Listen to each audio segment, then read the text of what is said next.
The Ministry of Finance and the Public Service presents Let's Talk Finance, a feature exploring the various elements of the economic program. Welcome again to Let's Talk Finance here on Nationwide 90 FM. A pleasure to be bringing this program to you. My name is George Davis, and this week my guest is Melanie Williams. She is the National Financial Inclusion Coordinator working out of the Bank of Jamaica, BOJ. Melanie, welcome. Good to have you. Thank you so much for having me here. Thank you, George. Good. The topic we are about to discuss concerns financial inclusion. It's prudent, of course, so that we don't leave our audience standing at the bus stop to define what financial inclusion is from a concept perspective and a working definition. So two things, the conceptual definition of financial inclusion and then the working definition of what financial inclusion really is. Sure. So from a conceptual perspective, financial inclusion really is about having more Jamaicans and Jamaican businesses become involved in the formal economy, not just through commercial banks, but through financial institutions such as credit unions and indeed our building societies, as well as we're also looking at our microcredit institutions as well. The design of the financial inclusion strategy from a conceptual perspective is how do we create the policies and the mechanisms that allow the public and the private sectors to work together so that individuals and businesses have greater access to capital, to information they need in order to plan their financial affairs, and also how to position themselves in a competitive global business marketplace. That's it conceptually. Yes. From a practical perspective, what we seek to do is actually build out a network of resources that would empower Jamaicans through our public sector partners, and we hope with greater involvement of the private sector, not only will the participants be held accountable, the public sector participants be held accountable, but through that partnership, you'll also see that translated in the design of specific financial products and services that meet their needs. For example, the Development Bank of Jamaica has a suite of products that are really designed to help micro, small and medium-sized enterprises get greater access to financing. For example, they have their voucher program, they have the Ignite program, they also have the partial credit guarantee program, whereby they actually work with approved financial institutions, and those financial institutions then extend capital to members of the public, individuals or businesses that come to them to access this credit. That's part of the equation. The other part is empowering the Jamaican citizen or small business owner by understanding what facilities and what resources are out there. So, for example, the Ministry of Industry, Agriculture, Commerce and Fisheries has developed a web page where they list all of the resources available to MSMEs, which are your micro, small and medium-sized enterprises, so that they can find the information readily. We're also continuing to work on our financial literacy to empower Jamaicans. And that's being led by the Ministry of Education with support from a number of private sector as well as public sector players. How long has this coordinating office been up and running that you've been heading? And I ask that to establish how long have we been pursuing a financial inclusion strategy? Well, the office itself was established formally in April 2016, but the financial inclusion strategy actually began much earlier than that. Work began on this in around 2012, 2013 in Bank of Jamaica with the approval of the Ministry of Finance. And it was something that was really spearheaded, a collaborative effort, if you will, by the Ministry of Finance delegating down or appointing rather BOJ to deal with the coordination of the process because there was a recognition of the disparity in incomes between the different groups in our society and the recognition that more had to be done to translate the gains that we were starting to see through financial sector reform to the average Jamaican citizen. We have all sacrificed a lot to get us here, where we're having sustainable economic growth. The next step is now to translate that into meaningful financial products that allow for the individual now and the individual's business to be better positioned to be able to compete. Because that's where we're going. We're moving towards a digital economy. We're moving towards a more competitive business environment.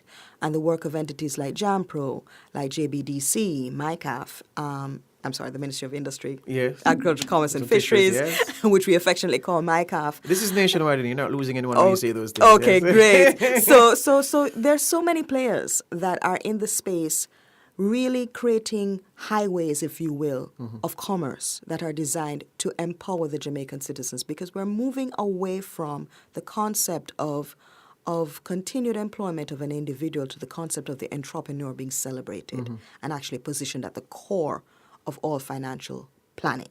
But here's the thing, though, Melanie. The nomenclature financial inclusion suggests that there was, if not an injury to remedy or a malady to remedy, a situation where there was financial exclusion so where you had disparate parts. Financial inclusion is trying to string these together, trying to run a vein that everyone connects, that plugs into, almost like a gas line that you plug into to get your fuel, your power, your power supply.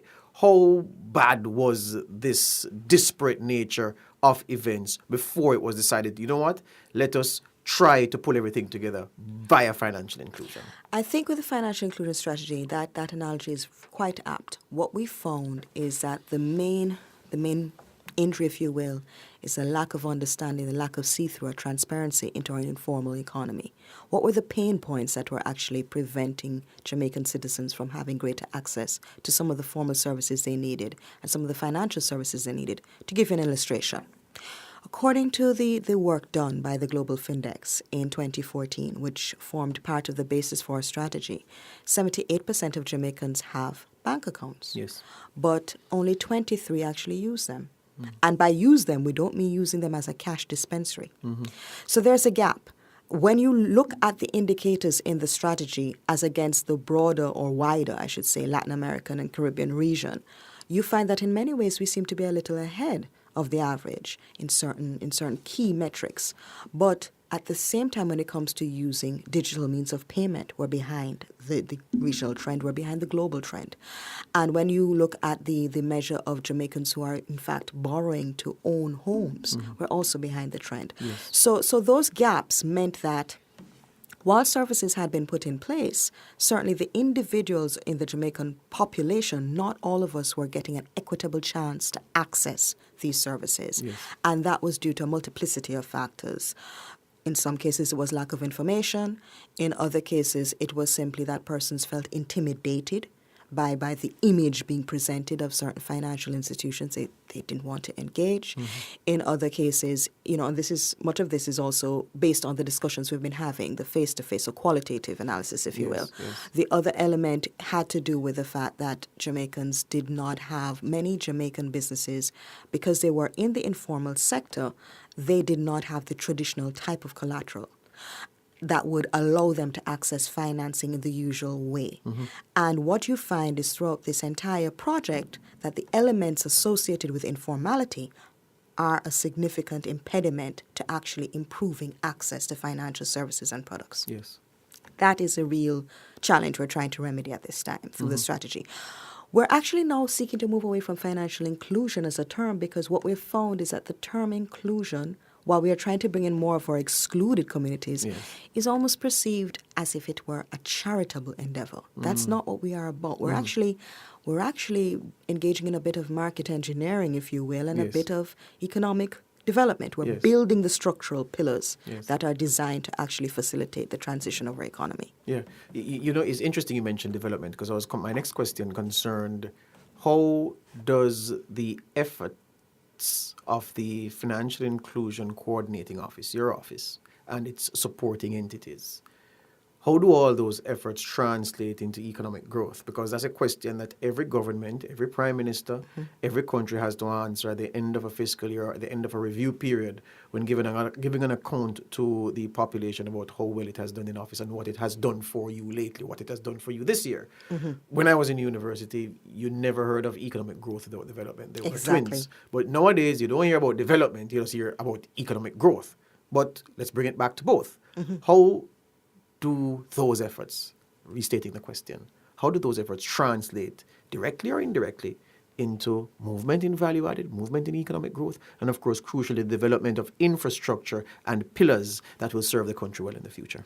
So the strategy is really designed first and foremost about growth about development rather, and then growth, because we need to have that foundation put in place. For example, the strategy looks at financing for growth, which has to do a lot with access to finance, especially for the MSMEs, and it also has to do with responsible finance, which is about the individual, their ability to save, their ability to plan for their retirement, their ability to have adequate insurance protections, for example. You also have the elements associated with agricultural finance, and you also have the elements associated with consumer protection. Now, all of those are structural underpinnings, the ability to make payments electronically, because you first have to have the infrastructure in place, the competitiveness in place, before you can actually experience long-term growth, sustainable growth. Yes. But without that, you cannot have growth. Yes. So in the discussion around financial inclusion, you will find much of the work starts at first and foremost framing the questions in terms of what do we need to do to actually equip our Jamaican citizen or business with the tools that they need to be able to make responsible decisions for themselves financially that can allow them to then better grow their businesses, better participate through investment, for example, in the securities market or via an intermediary. Then when you have that, you are going to see it is expected once the other the externalities are in Yes. place, you will see growth. But it would be remiss of us, I think, to ignore the importance of development. Yes. Development is critical. Yes. And we have spent several years in terms of the financial sector reform program actually positioning ourselves to have that foundation put in place so that we can then build upon that to go into growth. So with the legislative, the facilitating environment, the enabling environment then that has been created by legislative changes, regulatory additions, how have those supported this push towards coordinated financial inclusion in the way that you've just articulated? For example, we have recently passed legislation regarding agency banking, and that is anticipated to open the doors to having a diversification, differentiation rather, of the business model of several commercial banks. At the same time, there's ongoing work on the microcredit bill. And with that legislation, once that legislation is tabled and hopefully enacted, then that will allow for a lot of the microfinancial institutions that are more formal in structure, better organized, to be seen and recognized as regulated entities and benefit from the protections that are associated with anti-money laundering, review and oversight, as well as having the consumer protection mechanisms to protect the consumers, which then aids them in having the appropriate image, being seen as legitimate players, and allowing the proper market participants now to engage in more business and to recover repayment of their loans in a manner that better suits their business model. So those are some of the legislative amendments we've had. The Credit Reporting Act is another example whereby that legislation, which was passed in or around 2013, Yes. has resulted in a shift, almost a psychological shift, in the average debtor in understanding what they can actually leverage the legislation for. For example, you're entitled to a free credit report. Yes. That allows you to see a picture of yourself in terms of your credit risk. Yes. And it also allows you then to better change your behavior, modify your behavior, so that you can use that credit report as almost a negotiating tool to get better terms upon which you can borrow capital or have access to capital. So those are some of the elements. I also tend to put in a very important point, which is that legislation does not necessarily create markets. Legislation contributes it. Yes. Market behavior drives markets. Yes. And so to the extent that we are able to remove some of the pain points associated with being able to access capital, for example, the more we promote factoring, the ability to get receivable financing, the more we promote the development of new products, Yes. we will allow different types of entities to access the financing that they need. At the same time, we have to bring the message to the Jamaican people in language that they understand. I say that as well as an attorney. Yes. The complexity of contracts is immediately off-putting to the average consumer. A 50-page document, if you will, without a key fact statement in front, which simply describes how interest is calculated, giving an illustrative example, is very hard for the average consumer to read. Yes. And that's why the Code of Conduct was so critical, which was also, it was issued, it wasn't enacted, it was issued. But that was also important because the consumer needed to understand what their rights were, what their access to remedies in terms of consumer complaint handling, how they could treat with that. That's another important development. So it's a multiplicity of factors, but once we give the consumer the tools that they need to be able to understand the products, I think, as well as encourage our financial institutions to have greater innovation in the product development, research and product development, then we lay the foundation for further development and growth. Yes. Because we are continuing to refine the market through this process. Speaking of laying the foundation for growth, Melanie has just laid the plinth for this discussion about financial inclusion. There are 2 more installments to come, we can tell you. So tune in to Let's Talk Finance next week for the second installment of this very important discussion about financial inclusion. And as she said, it is important for you, the Jamaican, and you and your families to understand what is happening, for it to be articulated in a manner that the information becomes wieldy for you rather than being unwieldy. So she'll be back next week. Melanie, I look forward to seeing you next week. Thank you so much. Look forward. Excellent. That's it for Let's Talk Finance this week. Goodbye. That was Let's Talk Finance, brought to you by the Ministry of Finance and the Public Service.